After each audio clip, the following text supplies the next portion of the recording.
চুক্তিভিত্তিক যাতায়াতে বাজার হারাচ্ছে রাইড শেয়ারিং অ্যাপস, নীতিমালা বাস্তবায়নের অভাবে যাত্রী এবং চালকের নিরাপত্তা বিঘ্নিত।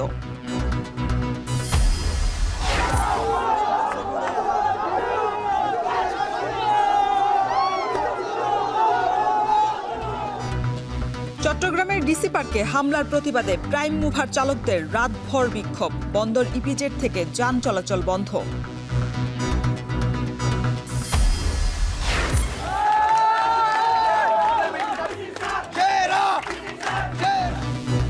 শিক্ষার্থীদের আন্দোলনের মুখে জাহাঙ্গীরনগর বিশ্ববিদ্যালয়ের ভর্তি পরীক্ষায় পোষ্য কোটা বাতিল, শিক্ষার্থীদের উল্লাস। বিশ্ববিদ্যালয়ের কেন্দ্রীয় ভর্তি পরীক্ষা কমিটির জরুরি সভায় পোষ্য কোটায় ভর্তি বাতিল করেছে। এবং যুদ্ধবিধ্বস্ত গাজার নিয়ন্ত্রণের দায়িত্ব নিতে পারে যুক্তরাষ্ট্র, নেতানিয়াহুর সঙ্গে বৈঠক শেষে জানালেন মার্কিন প্রেসিডেন্ট ডোনাল্ড ট্রাম্প।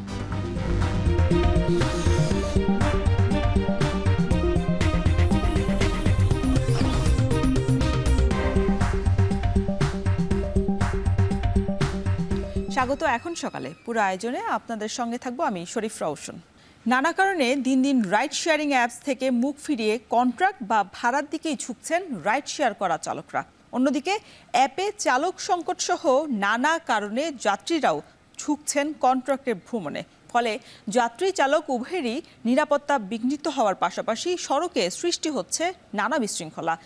বিশেষজ্ঞরা বলছেন রাইড শেয়ারিং নীতিমালা বাস্তবায়নের অভাবেই ঘটছে এমনটা। এ নিয়ে অনেকটাই নিষ্ক্রিয় বিআরটিএ। বিস্তারিত জানাচ্ছেন আসিফ ইকবাল।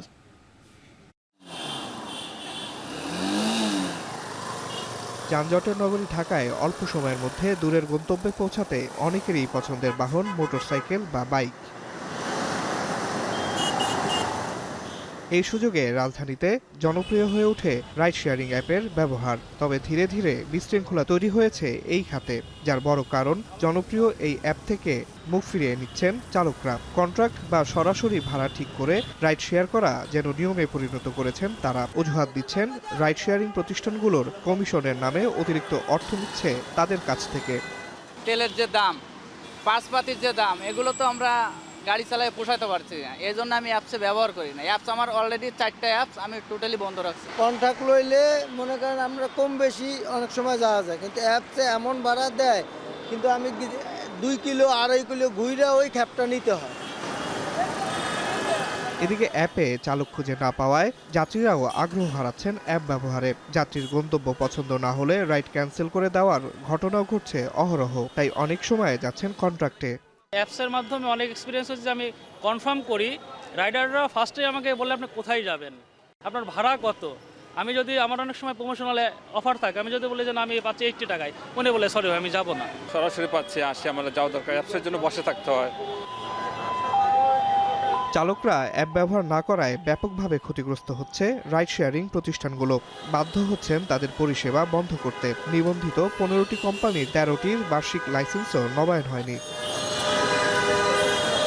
এদিকে অ্যাপ ব্যবহার কমায় নানাভাবে হেনস্থা হচ্ছেন যাত্রীরাও। ভাড়া নিয়ে দরদাম করার সময় কটূক্তিও শুনতে হয় কখনো। এছাড়া যাচ্ছে তাইভাবে গাড়ি চালানো, ত্রুটিযুক্ত বাইকে রাইড দেওয়া সহ নানা বিষয়ে ঝুঁকি বাড়ছে প্রতিনিয়ত। আইনশৃঙ্খলা রক্ষাকারী বাহিনী বলছে অ্যাপের বদলে কন্ট্রাক্ট রাইড শেয়ারিং এর কারণ। সম্মানিত নগরবাসী যারা রয়েছেন তাদেরকে অনুরোধ করব, আপনারা অবশ্যই এইসব রাইড এড়িয়ে চলার চেষ্টা করবেন।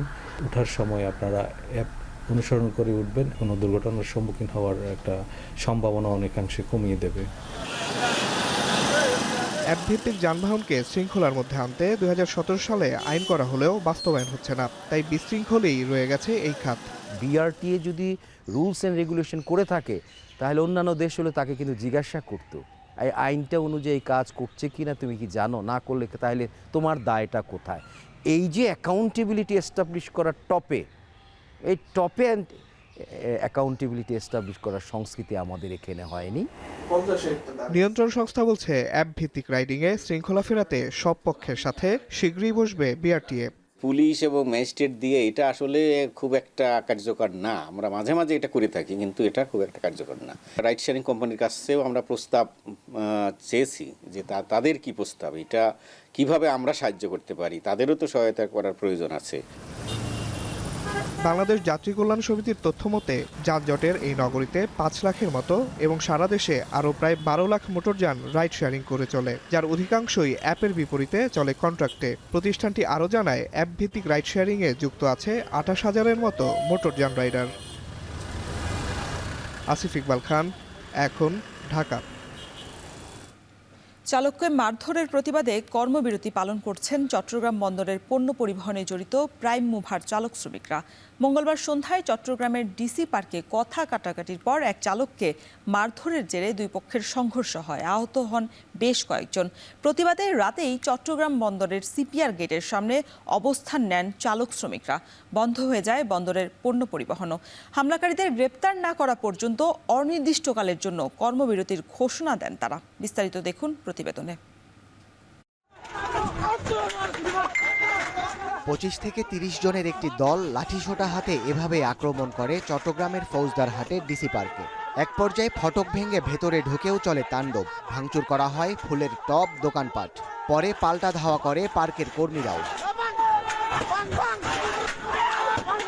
দুই পক্ষের সংঘর্ষে আহত হন বেশ কয়েকজন। প্রধান ফটকের টিকিট কাউন্টারও ভাঙচুর করা হয়।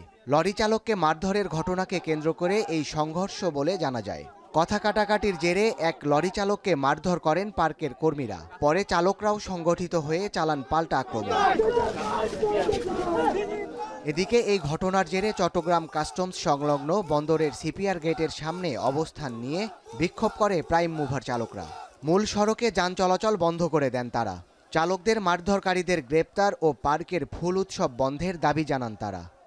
যারা আমাদের ভাইদেরকে অতর্কিতভাবে কিরিচ নিয়ে হেলমেট পরে আসছে, হেলমেট বাহিনী, এই বাহিনী সর্বোচ্চ তাদের শাস্তি চায়, এমনকি আমাদের এই টিসিফার বন্ধ চাই। যতক্ষণ পর্যন্ত এটা সুষ্ঠু বিচার এবং তদন্ত না হবে ততক্ষণ পর্যন্ত চট্টগ্রাম বন্দর, চট্টগ্রাম শহর, মহানগর সব বন্ধ থাকবে। শ্রমিকদের আন্দোলনে সড়কের দুপাশে আটকা পড়ে শত শত যানবাহন। ভোগান্তিতে পড়েন যাত্রীরা। উপায় না দেখে হেঁটেও গন্তব্যে রওনা হন তারা। মধ্যরাতে চট্টগ্রাম বিমানবন্দর, দুটি ইপিজেডকে যুক্তকারী নগরীর প্রধান এই সড়কটি ছেড়ে দেওয়ার অনুরোধ করেন নেতারা। তবে কর্মবিরতি চলমান রেখে সকালে বন্দর গেটে অবস্থানের ঘোষণা দেন তারা। জনগণের জন্য যে জনগণ ভোগান্তি ভুগতেছে তাদের জন্য চিন্তা করে আমরা এই রাস্তা ক্লিয়ার করে দিব। কালকে সকাল 9টা বাজে আমরা 4 নম্বর গেটের মধ্যে অবস্থান করব। তবে নেতাদের এই বক্তব্য প্রত্যাখ্যান করে সড়ক থেকে উঠে যেতে অস্বীকৃতি জানান শ্রমিকরা। বরং আরও উত্তেজিত হয়ে সড়কের মাঝে বিভাজক ফেলে প্রতিবন্ধকতা তৈরি করেন তারা। এখন চট্টগ্রাম।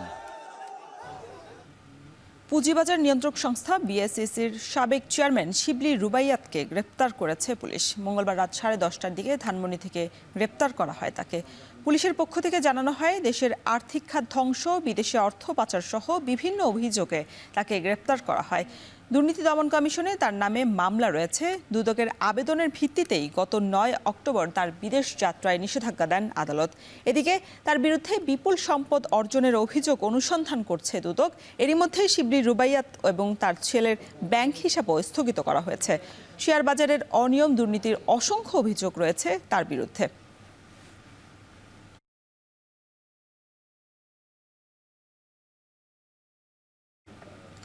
উত্তরায় পুলিশের হাতে 3 শিক্ষার্থী আটকের জের ধরে উত্তরা পশ্চিম থানায় হামলা এবং পুলিশকে মারধরের ঘটনা ঘটেছে। মঙ্গলবার সন্ধ্যায় এই ঘটনা ঘটে। বিকেলে উত্তরা 13 নম্বর সেক্টরে একটি বৈঠক থেকে আকাশ, রবিন এবং বাপ্পি নামে 3 শিক্ষার্থীকে আটক করা হয়। তাদের বিরুদ্ধে চাঁদাবাজির অভিযোগ ছিল বলে জানায় পুলিশ। আটকের খবর পেয়ে শিক্ষার্থীরা থানা ঘেরাও করে এবং স্লোগান দেন। উত্তেজিত হয়ে ইট পাটকেল নিক্ষেপও করেন থানার দিকে। এ সময় থানার কর্তব্যরত পুলিশের ওপর চড়াও হন তারা। পরে পুলিশের আশ্বাসে শান্ত হন শিক্ষার্থীরা। বিষয়টি সমাধানে পুলিশের ঊর্ধ্বতন কর্মকর্তারা বৈঠক করেছেন বলে জানা যায়। এদিকে আটক 3 শিক্ষার্থী বৈষম্য বিরোধী ছাত্র আন্দোলনের সদস্য বলে দাবি করা হয়।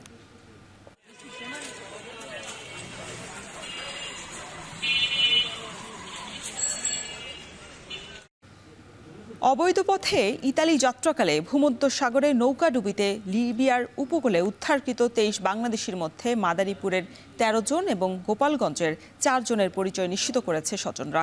পরিবারগুলোতে চলছে শোক। এমন ঘটনায় দালালদের দৃষ্টান্তমূলক শাস্তি দাবি করেছেন স্বজনরা। অবৈধভাবে ইতালির যাওয়া বন্ধে হয়েছে সচেতনতামূলক সভাও। সজীব খানের ছবিতে কাজী মনিরুজ্জামানের প্রতিবেদন।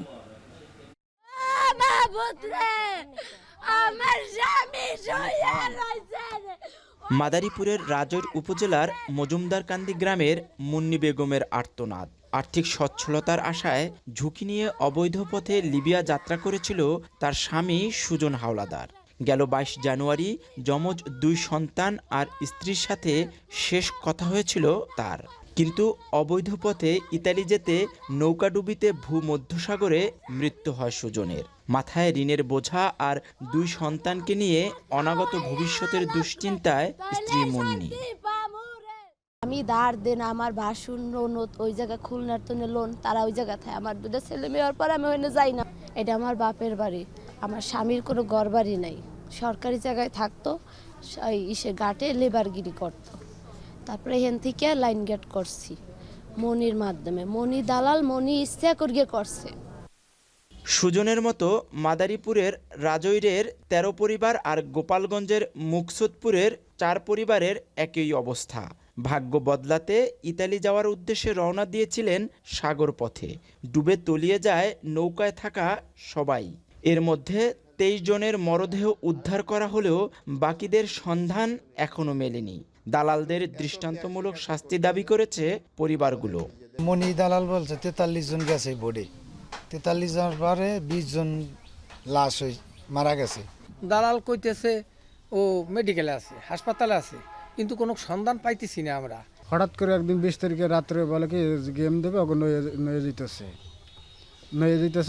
গেম করে নিতেছে। গেম করে নেওয়ার পর তো আমাদের সাথে আর কোনো কথাবার্তা হয় না ভাইয়ের সাথে।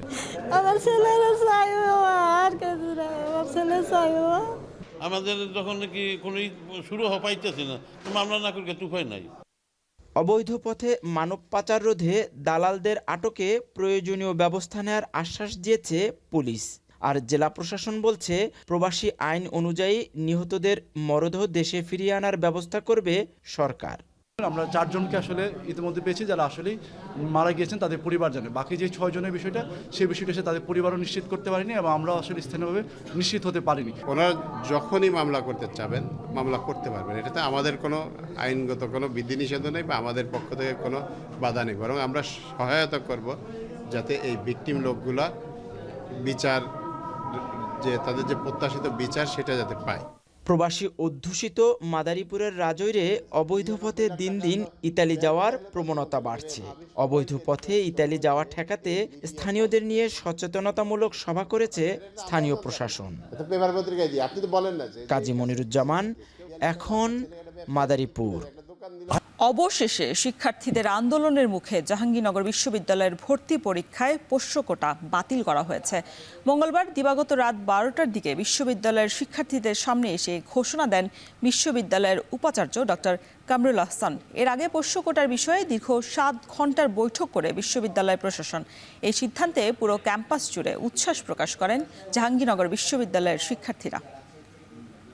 প্রশাসন দেখা যায় যে আমাদের একটি শিক্ষার্থী বান্ধব, তারা ফলাফল আমাদেরকে দিয়েছেন, কিন্তু আমরা খুব করে চাবো যে এই ফলাফলটা যেন ইমপ্লিমেন্ট হয়। 24-এর গণঅভ্যুত্থানের মাধ্যমে আমরা দেখতে পাই যে মেধাবীদের এবং কোটার পরিবর্তে মেধার যে জয় জয়কার সেটা আমরা দেখতে পাই।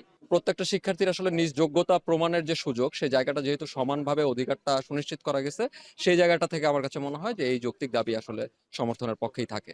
আজকে যেভাবে এই দাবিটি পূরণ করার জন্য একত্রিত হয়েছে, আশা করি তাদের সঙ্গে শিক্ষার্থীরা ঐক্যবদ্ধ হয়ে এই পরিবারের সকলেই যেন ভালো থাকি এবং সকল দাবি পূরণ হয়, সেই জন্য সহযোদ্ধা হিসাবে তাদের সঙ্গে যুক্ত হবে। আমরা বিশ্ববিদ্যালয়ের কেন্দ্রীয় ভর্তি পরীক্ষা কমিটির জরুরি সভায় পোষ্য কোটায় ভর্তি বাতিল করেছি।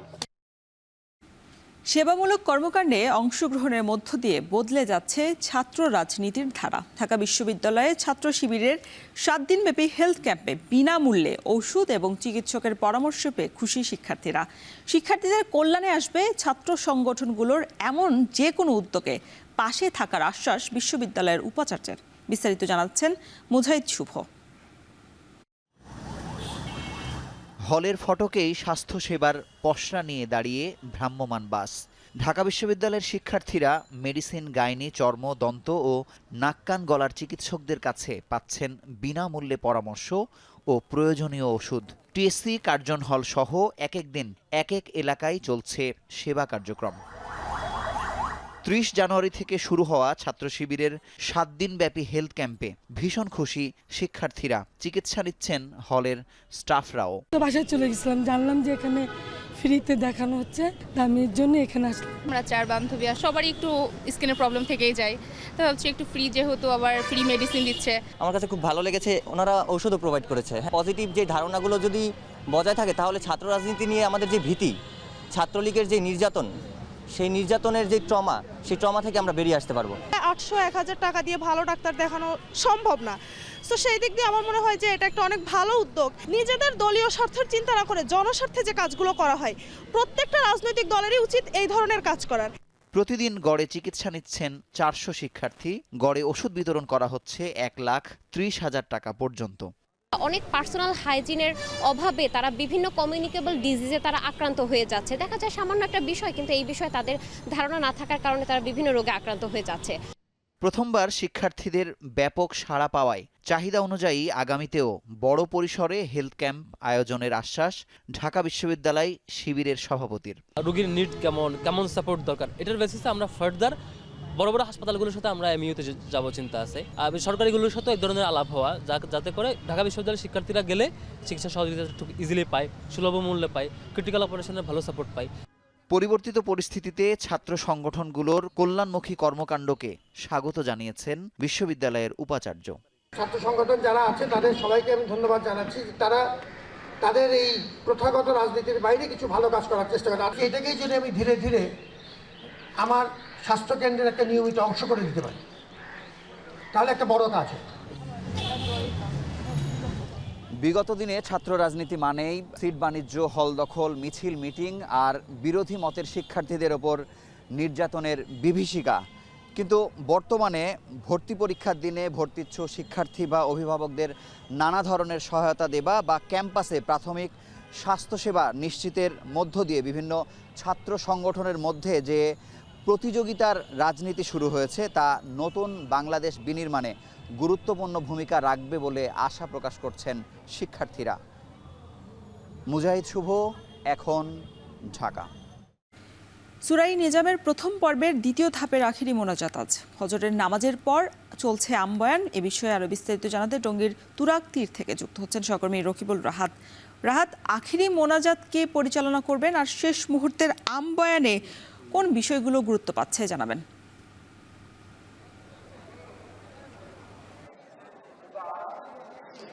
রওশন, আজকে সূরা নিজামের পক্ষ থেকে আমাদের যতটুকু জানানো হয়েছে, দুপুর 12টা থেকে 12:30টার মধ্যে এই প্রথম পর্বের দ্বিতীয় ধাপের আখিরি মোনাজাত অনুষ্ঠিত হবে এবং আখিরি মোনাজাত পরিচালনা করবেন সূরা নিজামের শীর্ষ মুরব্বী মাওলানা মোহাম্মদ জুবায়ের।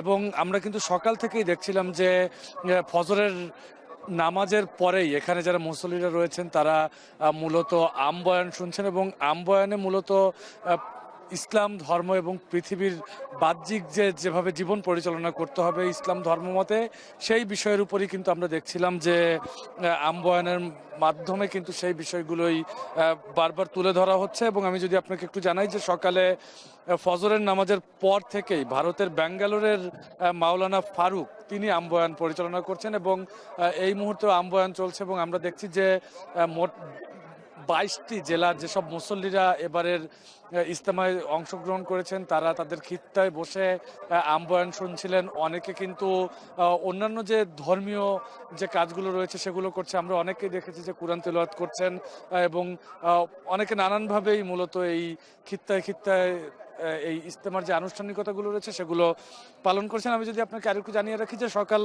9:30 থেকে হেদায়েতি বয়ান শুরু হবে এবং এই হেদায়েতি বয়ান করবেন হিন্দুস্তানের মাওলানা আব্দুর রহমান এবং তার পরেই কিন্তু কিছু গুরুত্বপূর্ণ নসিহত পেশ করা হবে, যেটি মোটামুটি 11:30 পর্যন্ত করা হবে এবং তারপরেই কিন্তু 12টার দিকে এখানে আখেরি মোনাজাত শুরু হবে বলে আমরা জানতে পেরেছি। এবং সকাল থেকেই আমরা দেখছিলাম যে ঢাকার আশপাশের যেসব জায়গা রয়েছে, বিশেষ করে এই টঙ্গীর আশপাশের যেসব এলাকাগুলো রয়েছে সেসব এলাকা থেকে কিন্তু মুসল্লিরা তারা এসে এই ইজতেমার ময়দানে আসছে এবং ইতিমধ্যে আমরা দেখছিলাম যে এই ইজতেমা ময়দানকে কেন্দ্র করে আশপাশের যে সড়কগুলো রয়েছে অনেকে কিন্তু সেসব সড়কে অবস্থান নিয়েছে এই আখেরি মোনাজাতে অংশগ্রহণ করার জন্য এবং ইতিমধ্যেই কর্তৃপক্ষ যারা রয়েছে তারা কিন্তু আখেরি মোনাজাতের যত রকম প্রস্তুতি রয়েছে অর্থাৎ নিরাপত্তার প্রস্তুতি থেকে শুরু করে অন্যান্য যে প্রস্তুতিগুলো রয়েছে ইতিমধ্যে সেসব প্রস্তুতিও কিন্তু আমরা দেখেছি সম্পূর্ণ করা হয়েছে এবং 12টার দিকে যেহেতু আখেরি মোনাজাত পরিচালনা হবে সেক্ষেত্রে কিন্তু আমরা দেখছি যে এখনই অনেকেই এসেছেন যারা মোনাজাতে অংশগ্রহণ করতে চান এবং আমরা প্রথম পর্বের মোনাজাত দেখেছিলাম সকাল 9টার দিকে শুরু হয়েছে। এটি যেহেতু সূরায়ে নিজামীর প্রথম পর্বের দ্বিতীয় ধাপের আখেরি মোনাজাত সেক্ষেত্রে কিন্তু আমরা দেখছি যে যতটুকু আমরা জানতে পেরেছি যে এই আখেরি মোনাজাতেও বাংলাদেশের যারা মুসলমান রয়েছে সেই মুসলমানদের শান্তি সমৃদ্ধি কামনা করা হবে এবং তথাপি বিশ্ব মুসলিম উম্মা যারা রয়েছেন তাদেরও কিন্তু শান্তি সমৃদ্ধি কামনার কথা বলা হয়েছে এবং একই সঙ্গে মুসলমানরা যেন একীভূত হয়ে থাকতে পারে, তাদের মধ্যে যেন কোনো রকম ভেদাভেদ সৃষ্টি না হয় সেই বিষয়ের উপরও কিন্তু গুরুত্বারোপ করা হবে বলে আমরা জানতে পেরেছি। এই ছিল টঙ্গী তীর থেকে আমার কাছে সবশেষ। পরবর্তী সংবাদে আমি আপনাকে আরো বিস্তারিত জানাতে পারবো। রওশন। বিশ্ব ইজতেমার দ্বিতীয় ধাপের আখেরি মোনাজাত আজ সে বিষয়ে বিস্তারিত জানাচ্ছিলেন সহকর্মী রকিবুল রাহাত। উদ্বোধনের 1.5 যুগ পরেও পুরোপুরিভাবে চালু করা যায়নি ময়মনসিংহ চরাঞ্চলে নির্মিত 20 শয্যার পরাণগঞ্জ হাসপাতাল। নিয়োগ দেওয়া হয়নি প্রয়োজনীয় জনবল। আউটডোর সেবা চালু থাকলেও শুরুই হয়নি ইনডোর সেবা। পরিত্যক্ত পড়ে আছে আবাসিক ভবনটিও। স্থানীয়দের অভিযোগ শুধুমাত্র রাজনৈতিক কারণেই হাসপাতালটি চালু করা হয়নি। হারুনুর রশিদের প্রতিবেদন, ছবি তুলেছেন জাহাঙ্গীর আকন্দ। ব্রহ্মপুত্র নদের বিশাল চরাঞ্চল, 2 উপজেলার 5টি ইউনিয়নের 2 লক্ষাধিক মানুষের জন্য নেই কোনো হাসপাতাল। দারিদ্রতা আর রোগে শোকে কাতর চরাঞ্চলের বাসিন্দাদের স্বাস্থ্যসেবার জন্য দীর্ঘ পথ পাড়ি দিয়ে ছুটতে হয় ময়মনসিংহ মেডিকেলে। সংকট সমাধানে 2006 সালে প্রায় 4 কোটি টাকা ব্যয়ে সদরের পরাণগঞ্জে নির্মিত হয় 20 শয্যার এই হাসপাতাল। তবে যে প্রত্যাশায় হাসপাতালটি প্রতিষ্ঠিত হয়েছিল তা পূরণ হয়নি দীর্ঘ 1.5 যুগেও। বর্তমানে শুধুমাত্র আউটডোর চিকিৎসা সেবা চালু রয়েছে এখানে। নেই রোগী ভর্তির ব্যবস্থা। ওষুধপাতি আর কি দেয় হালকা পাতলা, আর বড় ধরনের চিকিৎসা নাই হাসপাতালে। বাচ্চা চুলকানি কোনো মলম পাই নাই, আর এই যে মাথার ভিতরে গা হয়েছে এগুলোরও কোনো ওষুধ নাই। যেটা দরকার এটি পাই না আর কি, অন্য ওষুধ পাই, জ্বরের বড়ি পাই না। হাসপাতালটা চালু হইলে গরিব দুঃখী সবই এনে চালা হয়তো। এখানে মূলত বহির্বিভাগের চিকিৎসাগুলো দেয়া হয়। এখানে বাচ্চা, শিশু এবং নারী 3 জনকে চিকিৎসা দেওয়া হয়, এটা পুরোপুরি বহির্বিভাগে। আর সাধারণত এই যে হাঁচি, সর্দি, কাশি, জ্বর বা চর্মরোগের যে বিষয়গুলো এগুলোর উপরেই চিকিৎসাটা দেওয়া হয়। অথচ উদ্বোধনের পরই অপারেশন থিয়েটার, শয্যা, এক্স-রে মেশিন ও জরুরি বিভাগে ব্যবহারের জন্য কোটি টাকার যন্ত্রপাতিও সরবরাহ করা হয়। প্রয়োজনীয় চিকিৎসক ও জনবল নিয়োগ না দেয়ায় রোগী ভর্তি চালু করা যায়নি। পরবর্তীতে শয্যাসহ সব যন্ত্রপাতি সরিয়ে নেওয়া হয় অন্য হাসপাতালে। চিকিৎসক, নার্স ও কর্মচারীদের আবাসিক ভবনগুলোর পরিত্যক্ত অবস্থা। একজন রোগী বেশি অসুস্থ থাকলে আমাদের ময়মনসিংহ নিয়ে যেতে হয়। এখানে যদি চালু হইতো তাহলে এখানে নিয়ে আসলে আমাদের অনেক উপকার হইতো। আমরা চলাচল মানুষ যাতায়াত করতে পারি না, রাস্তাঘাট অসুবিধা, অনেক দূরে জার্নি করতে হয়। আমরা যে আশঙ্কা নিয়ে এটা আসলে জমি দান করেছিলাম সেটা থেকে চর এলাকাবাসী চিকিৎসা সেবা থেকে ব্যাহত হচ্ছে। উপজেলা স্বাস্থ্য কর্মকর্তা বলছেন, চিকিৎসক, নার্স নিয়োগ হলেও 3য় ও 4র্থ শ্রেণীর জনবল সংকট এবং প্রয়োজনীয় যন্ত্রপাতি ও সরঞ্জামের অভাবে ইনডোর সেবা চালু করা যাচ্ছে না। সচিব স্যার এখানে এসেছিলেন পরিদর্শনে, আমরা সেই বিষয়ে বিস্তারিত জানিয়েছি ওনাকে। উনিও বলেছেন, আমাদেরকে আশ্বাস দিয়েছেন যে এখানে জনবল নিয়োগ করা হবে এবং অচিরেই সেই সংকট সমাধান করা হবে। স্বাস্থ্য বিভাগের উদাসীনতায় সকল প্রকার অবকাঠামোগত সুযোগ সুবিধা থাকার পরেও চালু হয়নি ইনডোর কার্যক্রম। হাসপাতালটি আদৌ পুরোপুরি চালু হবে নাকি বঞ্চিতই থাকবে চরাঞ্চলের মানুষেরা, সেটি এখন বড় প্রশ্ন। হারুনুর রশিদ, এখন ময়মনসিংহ। এশিয়ার সবথেকে উঁচু দ্বিতল স্টেশনের নাম আলমডাঙ্গা। ব্রিটিশ আমলে তৈরি করা হয় স্টেশনটি, যার সাথে জড়িয়ে আছে নীল চাষের বিভিন্ন স্মৃতি।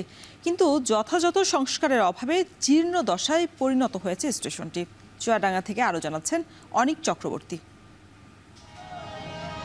দেশের রেল ইতিহাসে বর্তমান চুয়াডাঙ্গার দর্শনা হতে কুষ্টিয়া পর্যন্ত প্রথম রেল চলাচল শুরু হয়।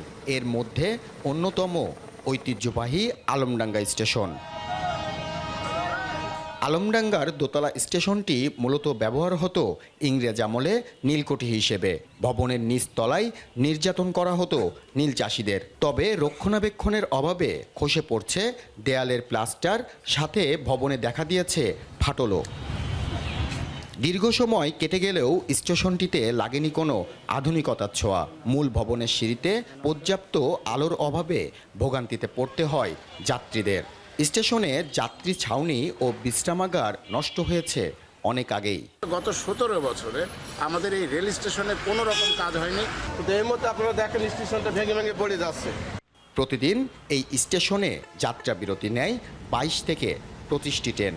ফলে সবসময়ই যাত্রী সমাগম থাকে এখানে। তবে সংস্কারের অভাবে ঝুঁকিপূর্ণ হয়ে পড়েছে স্টেশনের প্রতিটি ভবন। এখানে কোনো ভালো বসার জায়গা নেই, যে যাত্রীরা এসে বসবে সেরকম কোনো সুবিধা নেই। যে কোনো মুহূর্তে এটা ভেঙে পড়ে যে মানুষের জীবন হানি, সম্পদের হানি হতে পারে। যথাযথ পদক্ষেপ না নেয়ায় স্টেশনটি নষ্ট হয়ে যাচ্ছে বলে জানান এখানকার দায়িত্বে থাকা কর্মকর্তারা। নিচতলায় যে বিল্ডিং রুমগুলো আছে এবং বিল্ডিংগুলো আছে সেগুলো অনেকটা পরিত্যক্ত, অনেকটা বলতে টোটালি পরিত্যক্ত। আলমডাঙ্গা স্টেশনের পুরনো ঐতিহ্য অক্ষুণ্ণ রেখেই এর আধুনিকায়ন চান আলমডাঙ্গাবাসী। অনিক চক্রবর্তী, এখন চুয়াডাঙ্গা। মানিকগঞ্জ জেলা সরকারি গণগ্রন্থাগার নানা সংকটে জর্জরিত। অবকাঠামোগত সমস্যা, জনবল সংকট এবং অবস্থানগত দুর্বলতা সহ এই গুরুত্বপূর্ণ প্রতিষ্ঠানের কার্যক্রম মারাত্মকভাবে ব্যাহত হচ্ছে। ৩৮,০০০-এর বেশি বই থাকা সত্ত্বেও পাঠকের অভাব এখানে স্পষ্ট। আরও জানাচ্ছেন আসাদ জামান। ২০১২ সালে শহীদ রফিক সড়কের ভাড়া করা জায়গা থেকে বেউথা এলাকায় নিজস্ব ভবনে স্থানান্তরিত হয় মানিকগঞ্জ জেলা সরকারি গ্রন্থাগার। তবে ভবনটির নিম্নমানের কাজের ফলে বিভিন্ন অংশে ধরেছে ফাটল। সেই সাথে দুটি শৌচাগারের মধ্যে একটি পুরোপুরি ব্যবহার অযোগ্য, যা পাঠকদের প্রতিনিয়ত অসুবিধায় ফেলছে। ভবনে সমস্যার পাশাপাশি অবস্থানগত দুর্বলতাও গ্রন্থাগারের কার্যক্রমে প্রভাব ফেলছে। জেলা শহর থেকে প্রায় ১.৫ কিলোমিটার দূরে হওয়ায় পাঠকরা দূরে যেতে আগ্রহী হন না। তাছাড়া গ্রন্থাগারের কার্যক্রম পরিচালনার জন্য ৮ জন কর্মীর প্রয়োজন হলেও কর্মরত রয়েছেন ৫ জন। ফলে দৈনন্দিন কার্যক্রম চালানো কঠিন হয়ে পড়েছে। বিভিন্ন জিনিসপত্র আমাদের রেখে যেতে হয়, বিশেষ করে যেমন পানির বোতল থাকতে পারে, ব্যাগ থাকতে পারে, সেগুলো রাখার জন্য আমাদের নিরাপদ কোনো জায়গা নাই। আপুদের জন্য আর কি আলাদা একটা টয়লেটের ব্যবস্থা করা প্রয়োজন। ৮-১০ বছর আগে যে সমস্ত পাঠক পাঠিকা আমাদের লাইব্রেরিতে পড়াশোনা করতো, কিন্তু বর্তমানে সেই পাঠক পাঠিকা আমরা পাই না। যে হারে বাংলাদেশ আসলে ভূমিকম্প হচ্ছে, একটু বড় সড়ো কোনো ভূমিকম্প হলে কিন্তু আমাদের প্রাণনাশের আশঙ্কা আছে। তবে পাঠক বাড়াতে নানা পদক্ষেপের কথা জানান এই কর্মকর্তা। আমাদের ঊর্ধ্বতন কর্তৃপক্ষকে আমরা জানিয়েছি চিঠির মাধ্যমে। আমাদের ভবনের বিভিন্ন অংশের ছবি সহ আমরা একটা প্রতিবেদন আমরা আমাদের মহাপরিচালক বরাবর পাঠিয়েছি। আশা করছি খুব দ্রুত তারা আমাদের একটা সমাধান দিবেন। গ্রন্থাগারটিতে রয়েছে ১.৫ শতাধিক পাঠকের পড়ার জায়গা। সেই সাথে রয়েছে মুক্তিযুদ্ধ, শিশু ও মানিকগঞ্জ কর্নার। জ্ঞানার্জনের এই গুরুত্বপূর্ণ প্রতিষ্ঠানটি নানা সংকট ভেদ করে আবারও হয়ে উঠুক আলোকবর্তিকা। সঠিক পরিকল্পনা ও উদ্যোগের মাধ্যমে জেলা সরকারি গ্রন্থাগারটিকে একটি আদর্শ প্রতিষ্ঠান হিসেবে রূপান্তরিত করা সম্ভব বলে মনে করেন সংশ্লিষ্টরা। আসাদ জামান, এখন মানিকগঞ্জ। একসময় বাজার জমজমাট ছিল স্থানীয় কৃষকদের উৎপাদিত গুড়ে। নানামুখী সংকটে ভাটা পড়েছে সেই গুড় উৎপাদন শিল্পে। এখন সেই জায়গা দখল করে নিয়েছে ভারত থেকে আসা আমদানি করা গুড়। স্থানীয় উৎপাদন কমে যাওয়ায় আমদানির ওপরেই নির্ভর করছে নাটোরের গুড় বাজার। জাহিদুল ইসলাম সুমনের ক্যামেরায় বিস্তারিত জানাচ্ছেন মাহবুব হোসেন। গ্রাম থেকে শহর, বাড়ি কিংবা ভ্রাম্যমাণ দোকানে সারা বছরই আখের গুড়ের চাহিদা থাকে ভরপুর। এছাড়া বছরের অন্য সময় থেকে শীতে গুড়ের চাহিদা থাকে দ্বিগুণ। তবে আখ চাষ কম হওয়া সহ নানামুখী সংকটে গুড় উৎপাদন বিমুখ হচ্ছে নাটোরের চাষিরা। নাটোর শহরের চকবৈদ্যনাথ এলাকার গুড়পট্টি একসময় কৃষকদের উৎপাদিত আখের গুড়ে জমজমাট ছিল শতাধিক আড়ত। দেশীয় উৎপাদন সংকটে সেই চাহিদার বড় অংশই পূরণ হচ্ছে ভারত থেকে আমদানি করা গুড় দিয়ে। আমাদের ইন্ডিয়ার থেকে এখন আখের গুড় আসতেছে, আগে লেবারে কোনো গুড় ছিল না। বর্তমান গাড়ি যদি 100টা থাকে 100টার মধ্যে 95টা মনে করেন যে গুড়ের গাড়ি আছে। সামনে রমজান মাস, আমরা সবাই আশা করতেছি ভালো পিওর গুড় খাবো, কিন্তু আমরা সেটা পাচ্ছি না। এটা সরকারের ইচ্ছা থাকা সত্ত্বেও এটা আমরা পাচ্ছি না। বছরে ফেব্রুয়ারি থেকে এপ্রিলের 3 মাস এই গুড়ের চাহিদা কম থাকলেও বৈশাখ শুরুর সাথে সাথে ঘরে ও বাজারে এর চাহিদা বৃদ্ধি পায়। তবে আখের উৎপাদন কমায় এই শিল্পে ধস নেমেছে। পাশাপাশি সরকারি নিষেধাজ্ঞায় মিলজোন এলাকায় আখ মারাই করে গুড় তৈরি করতে পারছেন না কৃষকরা। এতে ক্ষতিগ্রস্ত হচ্ছেন ব্যবসায়ীরাও। সরকার যদি চেষ্টা করে আখের উৎপাদন বাড়ায়, তো আমার মনে হয় সারা দেশের মানুষ আবার সেই ঐতিহ্যবাহী মিষ্টি খাবারটা আবার মানুষের কাছে আমরা পৌঁছায় দিতে পারি। দেশীয় চিনি শিল্প রক্ষায় 2006 সালে গুড় নিয়ন্ত্রণ আইন করা হয়, যার ফলে মিলজোন এলাকায় গুড় উৎপাদন নিষিদ্ধ হয়ে যায়। তবে মিলজোন এলাকায় আখ মারাই করে গুড় উৎপাদনের সুযোগ না থাকায় যে কজন কৃষক আখ উৎপাদন করছে তার সবটুকুই দিতে হচ্ছে চিনি কলে। আমরা চাই না সুগার মিল বন্ধ হয়ে যাক, সুগার মিল চলুক, কিন্তু আপনি যদি আখ চাষে কৃষককে উৎসাহিত না করেন তাহলে তো আপনি সুগার মিল চালানোর জন্য আখ পাবেন না।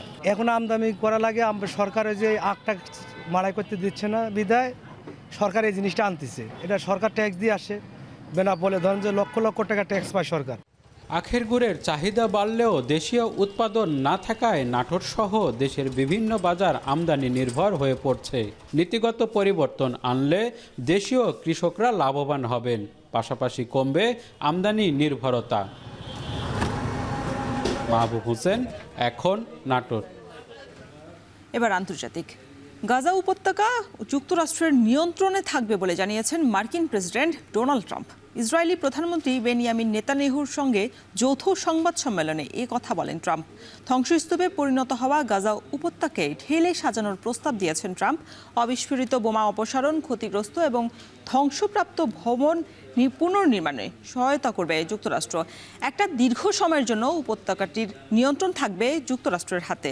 এই সময়ের মধ্যে গাজার অর্থনীতিকেও সচল করা হবে, বাসিন্দাদের জন্য কর্মসংস্থান এবং আবাসনের পূর্ণ ব্যবস্থা করা হবে বলে আশ্বাস দিয়েছেন মার্কিন প্রেসিডেন্ট। ট্রাম্পের দাবি, ফিলিস্তিনিরা কেউ গাজায় ফিরতে চায় না। এই মুহূর্তে তাদের কোনো বিকল্পও নেই, তাই বাধ্য হয়েই তাদের ধ্বংসস্তূপের মধ্যেই ফিরতে হচ্ছে।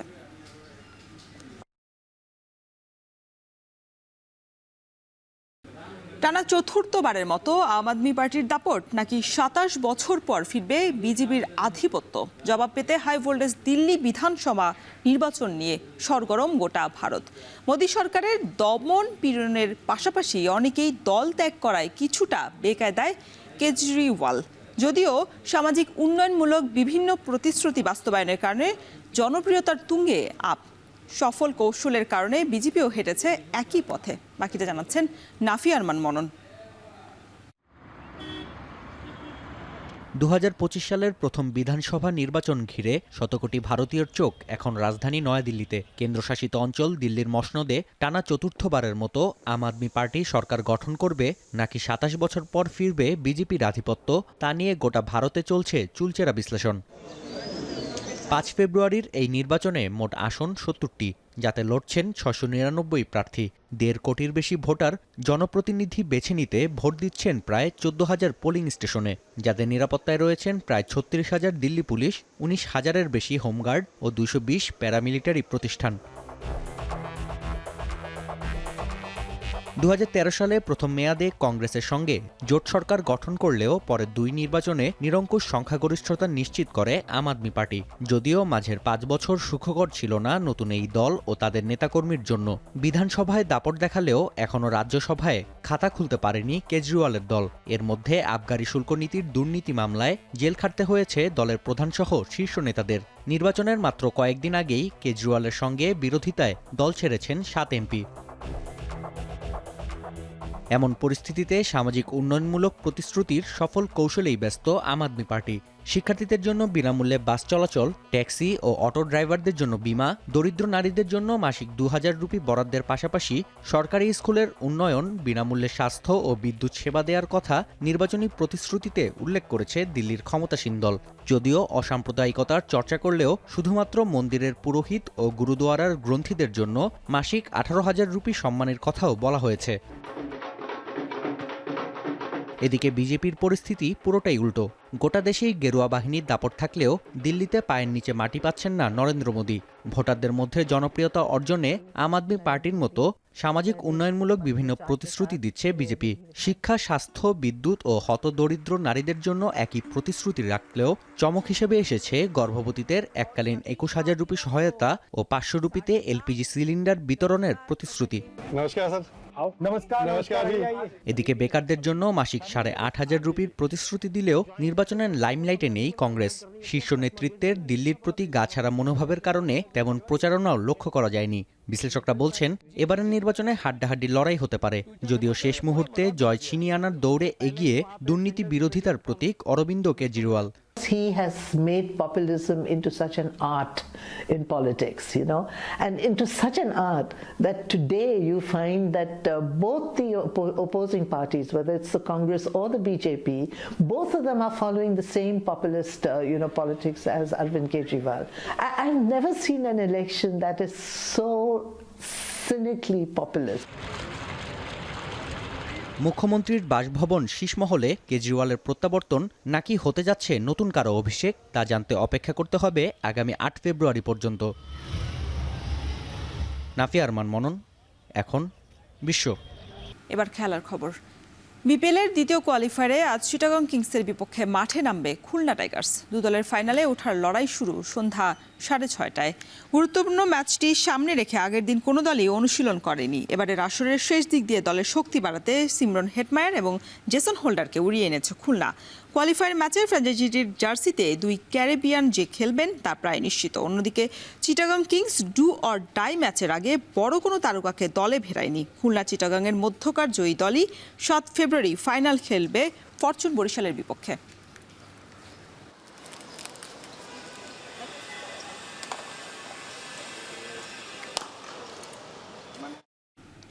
এবারে বিপিএলকে রেসলিংয়ের মতো সাজানো খেলা বললেন জাতীয় দলের সাবেক অধিনায়ক খালেদ মাসুদ পাইলট।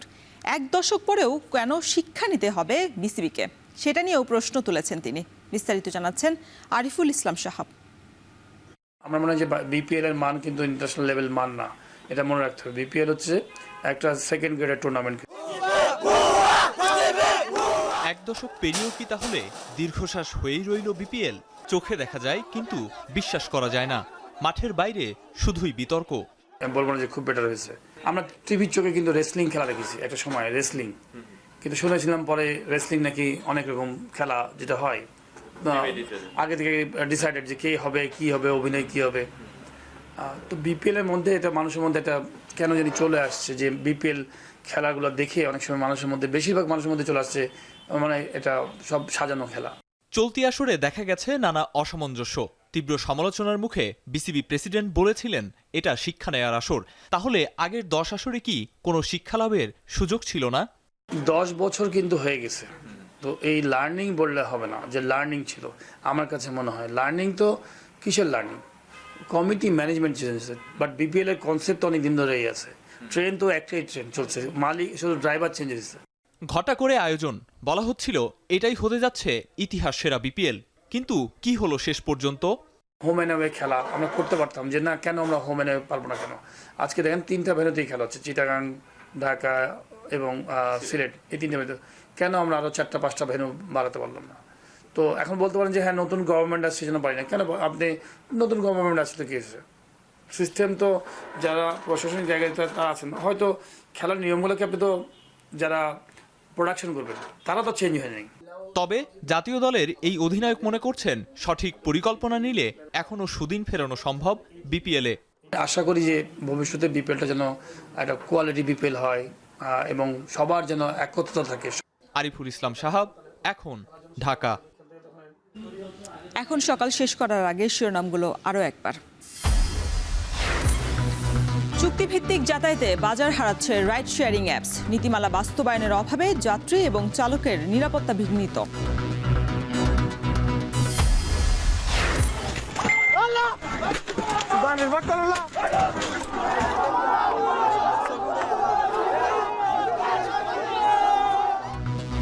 চট্টগ্রামের ডিসি পার্কে হামলার প্রতিবাদে প্রাইম মুভার চালকদের রাতভর বিক্ষোভ। কর্মবিরতির ঘোষণা দিয়ে পরে প্রত্যাহার।